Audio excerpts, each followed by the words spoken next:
Hi friends, welcome to Rani's kitchen. నేను మీ రాణి. ఈరోజు tea time snacks recipe చూద్దాం. 1 కప్పు పొడి బియ్య పిండితో కరకరలాడే చెక్కలండి. చాలా టేస్టీగా ఉంటాయి. ప్రాసెస్ అంతా చాలా సింపుల్గా అనిపిస్తుంది.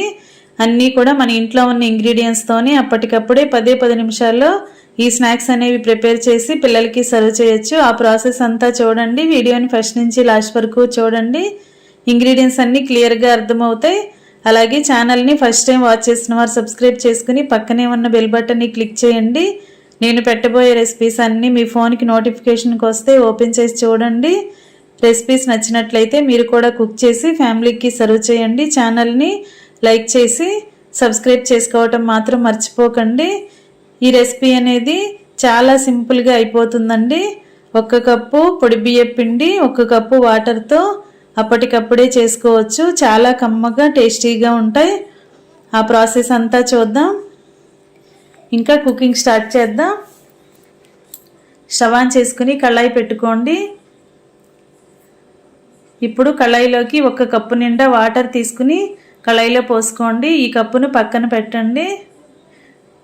ఇప్పుడు వాటర్లోకి టేస్ట్కి సరిపడా సాల్ట్, ఒక అర టేబుల్ స్పూన్ కారము వేయండి. అలాగే 1 టేబుల్ స్పూన్ జీలకర్ర, 1 టేబుల్ స్పూన్ తెల్ల నువ్వులు వేసుకోండి. ఇప్పుడు 2 టేబుల్ స్పూన్లు వేరుశనగ పలుకుల పొడి అండి. వేరుశనగ పప్పును బాగా డ్రై రోస్ట్ చేసుకుని మిక్సీ పట్టుకున్న పొడి, దానిని ఒక 2 టేబుల్ స్పూన్లు వేశారంటే చెక్కలకి కమ్మదనం అనేది చాలా బాగా వస్తుంది. వేరుశనగ పలుకులు పొడి లేకపోతే స్కిప్ చేసేయచ్చు.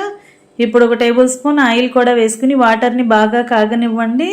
ఇలా కాగుతున్నప్పుడు వాటర్ని ఒకసారి టేస్ట్ చూడండి. సాల్ట్ కానీ కారం కానీ మీ టేస్ట్కి తగ్గట్టుగా లేకపోతే ఈ టైంలో యాడ్ చేసుకోండి. ఇప్పుడు ఏ కప్పుతో మనం వాటర్ తీసుకుని పోసుకున్నామో అదే కప్పుతో కప్పు నిండా బియ్య పిండి తీసుకోండి. పొడి బియ్యంని మరపట్టించుకున్న పిండి. వాటర్ కాగుతున్న వెంటనే స్టవ్ ఆఫ్ చేసుకుని పొడి బియ్య పిండిని అలా వాటర్లో వేసేసుకుని గరిటెతో బాగా కలపండి. ఉండలు అనేవి ఎక్కడా లేకుండా పిండి పొడి పొడిలాడుతున్నట్లుగా ఇలా గరిటెతో బాగా కలపండి. ఇలా వేడివేడి నీళ్ళతో పిండిని కలిపినట్లయితే మనకి చెక్కలు అనేవి తింటున్నప్పుడు గుల్లగుల్లగా క్రిస్పీగా చాలా టేస్టీగా వస్తాయి. ఇప్పుడు ఈ కళాయిని పక్కన పెట్టి ఒక 10 నిమిషాలు మూత పెట్టుకుని పక్కన పెట్టినట్లయితే పిండి అంతా కూడా బాగా మగ్గుతుంది. అలాగే బాగా చల్లారుతుంది. ఇప్పుడు గరిటె పక్కన పెట్టేసుకోండి. చేత్తోనే పిండి అంతా కూడా ఇలా ప్రెస్ చేస్తూ ముద్దలాగా కలపండి. పిండి అనేది చేతులకి అంటుకోకుండా ఉండాలి అంటే 1 టేబుల్ స్పూన్ ఆయిల్ మరలా వేసుకోండి. మనం వాటర్లో కాగుతున్నప్పుడు ఆయిల్ వేసాం కదా, పిండి అనేది ఇంకా అంటుకోదండి. ఒకవేళ అంటుకున్నట్లు అనిపిస్తే చేతికి కొంచెం ఆయిల్ని అప్లై చేసుకుని ఇలా కొంచెం కొంచెంగా పిండి ముద్దల్ని తీసుకోండి. ఇప్పుడు పూరీ పీటకి కొంచెంగా ఆయిల్ని అప్లై చేసి చేతికి కూడా ఆయిల్ని టచ్ చేసుకుని ఇలా పిండిని చపాతీలాగా వత్తండి. ఈ విధంగా నేను చూపించే విధంగా వీలైనంత పల్చగా చేసుకోండి. అంచుల వరకు కూడా పల్చగా రావాలి. ఇలా మొత్తం కూడా చేయటం అయిన తర్వాత ఫోర్క్తో ఇలా చిన్న చిన్నగా హోల్స్ చేసుకోండి. ఇలా అక్కడక్కడ చిన్ని బెజ్జాలు పెట్టుకున్నట్లయితే అప్పడాలు అనేవి మనం డీప్ ఫ్రై చేస్తున్నప్పుడు లోపల వరకు కూడా బాగా ఫ్రై అయ్యి తింటున్నప్పుడు క్రిస్పీగా అనిపిస్తాయి. ఈ విధంగా వీలైనన్ని ఎక్కువగా హోల్స్ చేసుకోండి. ఇప్పుడు ఇలా రౌండ్గా ఉన్న ఒక గ్లాస్ కానీ బౌల్ కానీ తీసుకుని దానిని ఇలా బోర్లించి అన్నీ కూడా ఈవెన్గా ఒకే సైజులోకి వచ్చేలా ఇలా కట్ చేసి పెట్టుకోండి.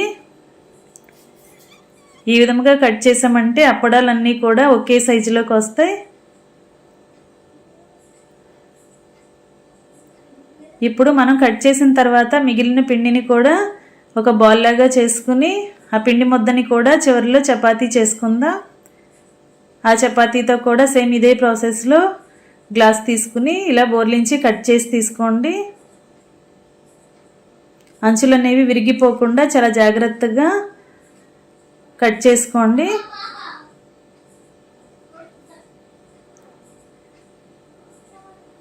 ఇలా చేసుకున్న వాటిని ఒక ప్లేట్లో పెట్టుకోండి. మరలా ఇదే ప్రాసెస్తో వేరొక పిండి ముద్దని కూడా తీసుకుని ఇలా చపాతీ కర్రతో ఒత్తుకోండి. అంచుల వరకు కూడా వీలైనంత పల్చగా ఒత్తారంటే ఆయిల్లో వేసిన తర్వాత క్రిస్పీగా ఫ్రై అవుతాయి. సేమ్ ఇదే ప్రాసెస్లో ఫోర్క్తో ఇలా చిన్న చిన్న బెజ్జాలు పెట్టుకుని హోల్స్ పెట్టుకుని గ్లాస్తో ఇలాగే సేమ్ బోర్లించుకుని రౌండ్గా కట్ చేసి తీసుకోండి. ఇలా కట్ చేసిన పిండిని మరలా ఒక చిన్న పిండి ముద్దలాగా చేసుకుని చివరిలో వేరొక చపాతీ చేసుకోవచ్చు. ఇదే విధంగా మనం కలిపి పెట్టుకున్న పిండి అంతా కూడా అప్పడాలను కట్ చేసి తీసుకోండి. ఈ ప్రాసెస్ అంతా చాలా ఈజీగా అనిపిస్తుందండి. చాలా తక్కువ టైంలోనే మనం ఎక్కువగా అప్పడాలను చేసుకోవచ్చు. ఇలా చేసుకున్న తర్వాత కొన్ని వేరొక ప్లేట్లో పెట్టుకుని పక్కన పెట్టుకోండి. ఇలా అన్నీ కూడా ఇదే విధంగా చేసుకున్నాం కదా, ఇలా పల్చగా చేసుకోండి. ఇప్పుడు స్టవ్ ఆన్ చేసి కళాయి పెట్టుకుని డీప్ ఫ్రైకి సరిపడా ఆయిల్ పెట్టుకోండి. ఆయిల్ కాగిన తర్వాత ఇలా అప్పడాలను ఆయిల్లో వేసుకోండి. ఫ్లేమ్ మరీ హైలో ఉండొద్దండి, మీడియం ఫ్లేమ్లోనే వీటిని ఫ్రై చేసుకోండి. ఒకవైపున ఫ్రై అయిన తర్వాత వెనుక వైపు కూడా టర్న్ చేసుకుని రెండు వైపులా ఈవెన్గా ఫ్రై చేసుకోండి.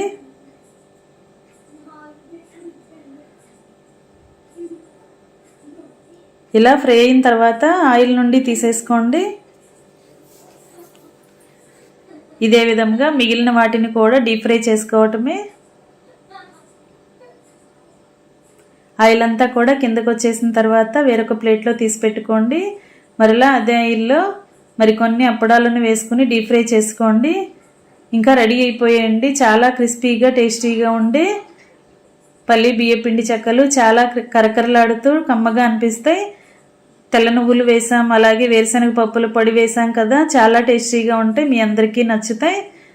ఖచ్చితంగా ట్రై చేసి చూడండి. అలాగే ఛానల్ని ఫస్ట్ టైం వాచ్ చేసిన వారు సబ్స్క్రైబ్ చేసుకుని పక్కనే ఉన్న బెల్ బటన్ని క్లిక్ చేయండి. నేను పెట్టబోయే రెసిపీస్ అన్నీ మీ ఫోన్కి నోటిఫికేషన్కి వస్తే ఏ రోజు రెసిపీ ఆ రోజు ఓపెన్ చేసి చూడండి. రెసిపీ కానీ మీకు నచ్చినట్లయితే మీరు కూడా కుక్ చేసి ఫ్యామిలీకి సర్వ్ చేయండి. వీడియోని లైక్ చేయండి. మీ ఫ్రెండ్స్కి ఫ్యామిలీ మెంబర్స్కి రెసిపీ షేర్ చేయండి. మీరు చేసిన తర్వాత ఈ రెసిపీ అనేది మీకు ఎలా ఉందో కమెంట్ చేయండి. మరొక రెసిపీతో మళ్ళీ కలుద్దాం. Thanks for watching. నేను మీ రాణి.